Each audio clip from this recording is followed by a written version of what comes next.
इंदिरा एकादशी व्रत करने से पितरों को मिलती है मुक्ति। पढ़िए कथा, महत्व, शुभ मुहूर्त और उपाय। इंदिरा एकादशी का महत्व। पितृपक्ष की इंदिरा एकादशी को बहुत ही महत्वपूर्ण माना गया है।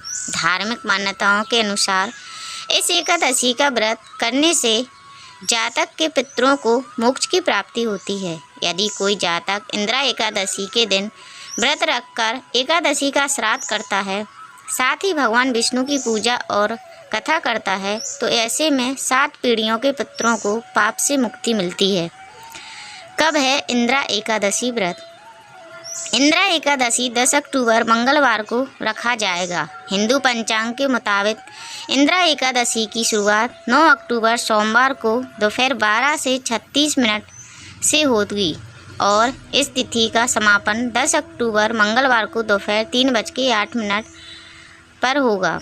लेकिन उदया तिथि के कारण इंदिरा एकादशी का व्रत 10 अक्टूबर को ही रखा जाएगा। ऐसे में व्रत का पारायण 11 अक्टूबर को सुबह 6:19 से सुबह 8:39 के बीच किया जाना चाहिए।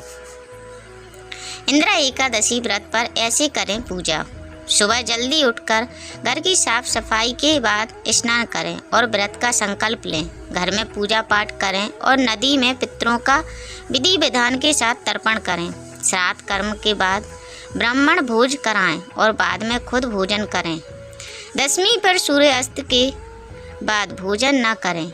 एकादशी व्रत के दिन गाय, कौवा और कुत्ते को भी भोजन दें। द्वादशी को पूजन के बाद दान दक्षिणा दें। इंदिरा एकादशी संपूर्ण कथा। राजन, पूर्व काल की बात है। सतयुग में इंद्रसेन नाम से विख्यात राजकुमार थे, जो अब माहेशती पुरी के राजा होकर धर्मपूर्वक प्रजा का पालन करते थे। उनका यश सब ओर फैल चुका था। राजा इंद्रसेन भगवान विष्णु को भक्ति में तत्पर हो गोविंद के मोक्षदायक नामों का जाप करते हुए समय व्यतीत करते थे और विधि पूर्वक अध्ययन तत्व के चिंतन में लग्न रहते थे। एक दिन राजा राज्यसभा में सुखपूर्वक बैठे हुए थे। इतने ही में देव ऋषि नारद आकाश से उतरकर वहां आ पहुँचे। उन्हें आया देख राजा हाथ जोड़कर खड़े हो गए और विधि पूर्वक पूजन करके उन्हें आसन पर बिठाया। इसके बाद वे इस प्रकार बोले, मुनि श्रेष्ठ, आपकी कृपा से मेरी सर्वथा कुशल है। आज आपके दर्शन से मेरी संपूर्ण यज्ञ क्रियाएं सफल हो गईं। देव ऋषि, आपने आगमन का कारण बताकर मुझ पर कृपा करें। नारद जी ने कहा, नृपश्रेष्ठ, सुनो मेरी बात, तुम्हें आश्चर्य में डालने वाली है। मैं ब्रह्मलोक से यमलोक में आया था। वहाँ एक श्रेष्ठ आसन पर बैठा और यमराज ने मेरी भक्ति पूर्वक पूजा की। उस समय यमराज की सभा में मैंने तुम्हारे पिताजी को भी देखा। वे व्रत भंग के दोष से वहाँ आए थे। राजन, उन्होंने तुमसे कहने के लिए एक संदेश दिया है, उसे सुनो। तुम्हें कहा है, बेटा, मुझे इंदिरा के व्रत का पुण्य देकर स्वर्ग में भेजो। उनका यह संदेश लेकर मैं तुम्हारे पास आया हूँ। राजन, अपने पिता को स्वर्गलोक की प्राप्ति कराने के लिए इंदिरा एकादशी का व्रत करो। राजा ने पूछा, भगवान, कृपा करके इंदिरा का व्रत बताएं। किस पक्ष में, किस तिथि को और किस विधि से इसका व्रत करना चाहिए? राजेंद्र, सुनो, मैं तुम्हें इस सर्वथा कुशल व्रत की सुखकारक विधि बतलाता हूँ। अग्निश मास के कृष्ण पक्ष में दशमी के उत्तम दिन को श्राद्धयुक्त चित्त से प्रातःकाल स्नान करें। फिर मध्यम काल में स्नान कर एकाग्र चित्त हो एक समय भोजन करें तथा रात्रि में भूमि पर सोएं।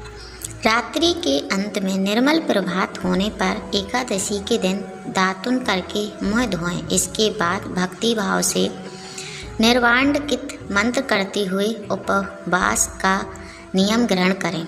उद्ध स्थित्वा निराहारा सर्वभोग विवर्जितः श्रोभोग भोज्यते पुंडकीकाक्ष शरणम में भावच्युतः कमल नयन भगवान नारायण, आज मैं सब भोगों से अलग हो निराहार रहकर कल भोजन करूँगा, तत्सुत आप मुझे शरण दें। इस प्रकार नियम करके मध्याह्न काल में पितरों की प्रसन्नता के लिए सालग्राम शिला के सम्मुख विधि पूर्वक श्राद्ध करें तथा दक्षिणा से ब्राह्मणों को सत्कार करके उन्हें भोजन कराएं। पितरों को दिए हुए अन्नमय पिंडों को सूंढ़कर विद्वान पुरुष गाय को लिखा दें।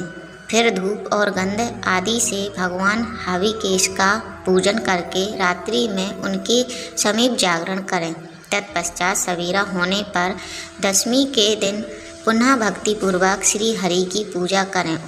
उसके बाद ब्राह्मणों को भोजन कराकर भाई बंधु नाती और पुत्र आदि के साथ स्वयं मौन होकर भोजन करें। राजन, इस विधि से आलस्य रहित होकर तुम इंद्रा एकादशी का व्रत करो। इससे तुम्हारे पितृ भगवान विष्णु के वैकुंठ धाम में चले जाएंगे। भगवान श्री कृष्ण कहते हैं, राजन, राजा इंद्रसेन ऐसा कहकर देवऋषि नारद अंतर ध्यान हो गए। राजा ने उनकी बताई हुई विधि से अंतपुर की रानियों, पुत्रों और भृत्य सहित उस उत्तम व्रत का अनुष्ठान किया। कुंती नंदन व्रत पूर्ण होने पर आकाश से फूलों की वर्षा होने लगी। इंद्रसेन के पिता गरुड़ पर आतुर होकर श्री विष्णु धाम को चले गए और राज ऋषि इंद्रसेन श्री अंडक राज्य का उपभोग करके अपने पुत्रों को राजपद बिठाकर स्वयं स्वर्गलोक को गए। इस प्रकार मैंने तुम्हारे सामने इंद्र व्रत के महात्म्य का वर्णन किया है। इसको पढ़ने और सुनने से मनुष्य सब पापों से मुक्त हो जाता है।